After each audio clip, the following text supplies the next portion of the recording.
औद्योगिक संस्थान रुड़की में बदलते वातावरण और मौसम को लेकर 2 दिवसीय इंटरनेशनल सेमिनार का विधिवत रूप से समापन किया गया।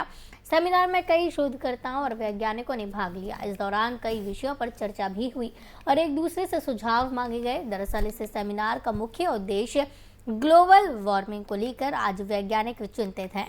इस दौरान उन्होंने कहा कि कुछ समय की बारिश भी आपदाओं का रूप ले रही है, साथ ही आपदाओं से कैसे निपटा जा सकता है इसको लेकर पहले से तैयार रहना होगा, जिससे जान माल के नुकसान से बचा जा सके। समारोह के दौरान डॉक्टर मित्रा और प्रोफेसर A.K. चतुर्वेदी ने सम्मेलन की शीर्ष 3 सर्वश्रेष्ठ प्रस्तुतियों के लिए प्रमाण पत्र और नगद पुरस्कार वितरित किए। देखिए, 2 दिन तक बहुत अच्छे पेपर्स प्रेजेंट हुए हैं और उसमें कई सारी बातें निकल के आई हैं।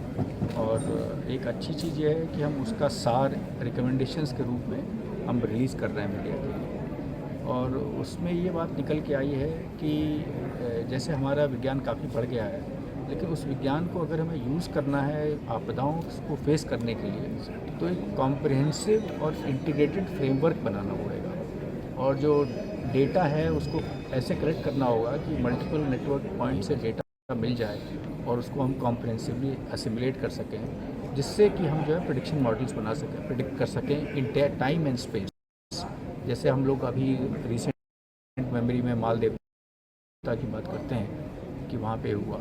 अब मान लीजिए कि हम इस चीज़ को 2 दिन पहले 3 दिन पहले प्रिसाइजली लोकेट कर सकते हैं कि कहाँ पे होगा, लगभग कितने बजे होगा। लगभग एग्जैक्ट बताना बहुत मुश्किल है, एग्जैक्ट जगह भी बताना मुश्किल है। तो शायद हम ज़्यादा अच्छा प्रिपरेशन कर पाते हैं। शायद वहाँ पे जितनी दिक्कतें भी लोगों को नहीं होती, कम लोग फंसते, कुछ लोग को इवैक्यूएट कर लिया जाता। तो वो तभी संभव है जब हम रिमोट सेंसिंग, GIS इसका एक अच्छा नेटवर्क बनाएं और उस नेटवर्क को हम कॉम्प्रिहेंसिवली असिमुलेट करके यूज़ करें। सर, आज जो कि 2 दिन तक बहुत अच्छे पेपर्स प्रेजेंट हुए हैं और उसमें कई सारी बातें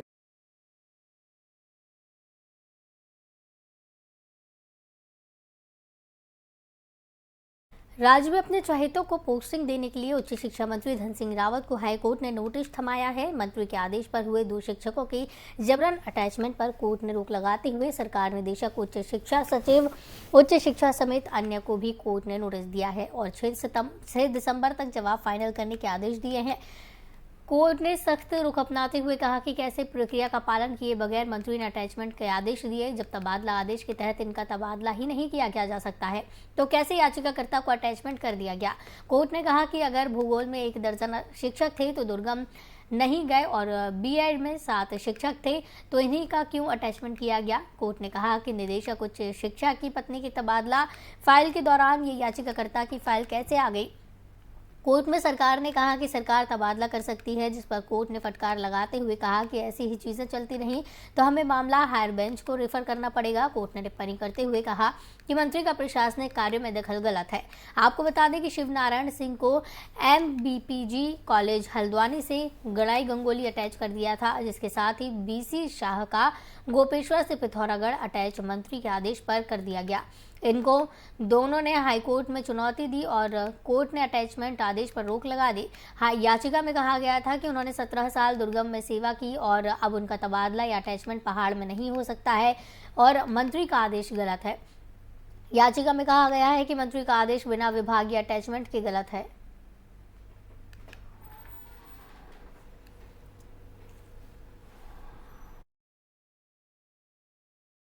रिसेंटली उच्च शिक्षा विभाग में डायरेक्टर जो है संदीप शर्मा जी, उन्होंने अपनी बीवी का ट्रांसफर ऑर्डर करवाने के चक्कर में मंत्री जी के पास फाइल लेके गए हुए थे, जिसमें मंत्री जी ने गलत तरीके से 3 लोगों के ट्रांसफर ऑर्डर इशू कर दिए, जिसमें से 2 लोगों को न्यायालय के द्वारा स्टे दिया जा चुका है और उसी की प्रक्रिया में मंत्री जी को नोटिस भी इशू कर दिए हैं। कोर्ट का यह कहना था कि जिन व्यक्तियों द्वारा दुर्गम की सेवा पूरे तरीके से की जा चुकी है उनको भी दोबारा नियम विरुद्ध दुर्गम में भेजा जाना, उसके अलावा जिन टीचर्स ने बिल्कुल सेवा नहीं दी है दुर्गम क्षेत्रों में उनको छोड़ते हुए इन लोगों को भेजा जाना, ये अपने आप में प्रक्रिया के ऊपर सवाल खड़ा करता है। तो कोर्ट ने इस आशय में सभी को जवाब दाखिल करने के लिए बोले हैं। 6 दिसंबर रिसेंटली उत्तराखंड हाईकोर्ट ने नंदौर इको सेंसिटिव वन क्षेत्र में राज्य सरकार द्वारा बाढ़ से राहत के तहत माइनिंग की अनुमति देने के खिलाफ दायर जनहित याचिका पर सुनवाई की।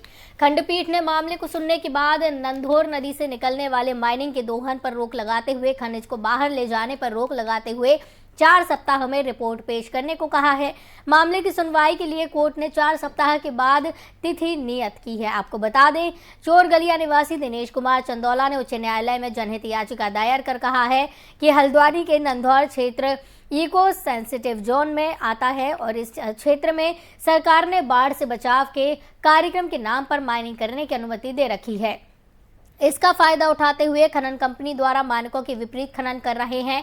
इकट्ठा मटेरियल को क्रैशर के लिए ले जाया जा रहा है, जिससे पर्यावरण को नुकसान हो रहा है। याचिका में कहा गया है कि इको सेंसिटिव जोन में खनन की अनुमति नहीं दी जा सकती, क्योंकि ये पॉल्यूशन कंट्रोल बोर्ड व इको सेंसिटिव जोन की नियमावली के विरुद्ध है, लिहाजा इस पर रोक लगाई जाए।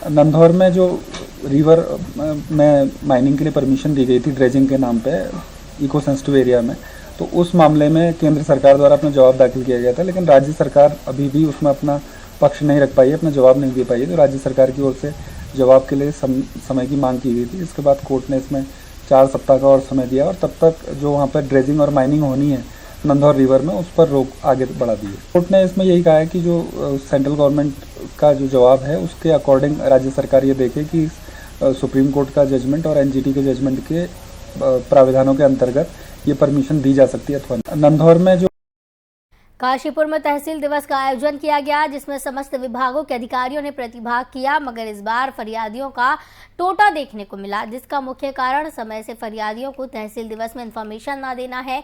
आज तहसीलदार अक्षय कुमार भट्ट ने बताया कि प्रत्येक माह के मंगलवार को तहसील दिवस का आयोजन किया जाता है, जिसमें जो फरियादी अपनी फरियाद लेकर तहसील दिवस में पहुंचते हैं, तो कुछ फरियादियों का निस्तारण तहसील दिवस में ही कर दिया जाता है, जबकि जिन फरियादियों के अभिलेखों में कमी होती है उसको 1 सप्ताह का समय देकर उसका भी निस्तारण कर दिया जाता है। आज तहसील दिवस में पीडब्ल्यूडी, सिंचाई विभाग, जल निगम,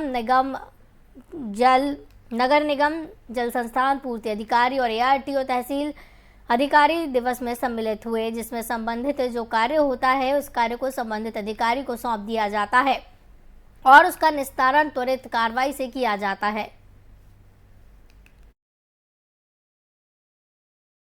तहसील दिवस यहाँ पे प्रत्येक माह के प्रथम और तृतीय मंगलवार को तहसील दिवस का आयोजन किया जाता है। आज मंगलवार है, आज भी तहसील दिवस उसी के तहत हो रहा है और शिकायतें जो भी आ रही, जो भी विभिन्न जो विभाग के अधिकारी हैं यहाँ पे इस समय तहसील दिवस में आते हैं, चाहे वो पीडब्ल्यूडी डिपार्टमेंट हो, चाहे वो सिंचाई विभाग हो, चाहे खाद्य आपूर्ति विभाग हो, ब्लॉक के बीडीओ साहब हैं, बाल विकास विभाग, सभी विकास के यहाँ पर अधिकारी रहते हैं। तो हमारी ओर से यही इसमें प्रयास रहता है कि अधिक से अधिक फरियादी आएँ, उनके द्वारा जो भी शिकायतें दी जा रही हैं, क्योंकि वहाँ पर विभागीय अधिकारी भी मौजूद रहते हैं, तो जो हमारे स्तर की हैं, जैसे राजस्व से संबंधित जो शिकायतें उसका निस्तारण मौके पर कर दिया जाए। इसके अतिरिक्त जो अन्य विभागों से संबंधित शिकायतें हैं उसमें संबंधित विभाग के पदाधिकारियों को या अधिकारियों को त्वरित उसको निस्तारित करने हेतु अवगत करा दिया जाए।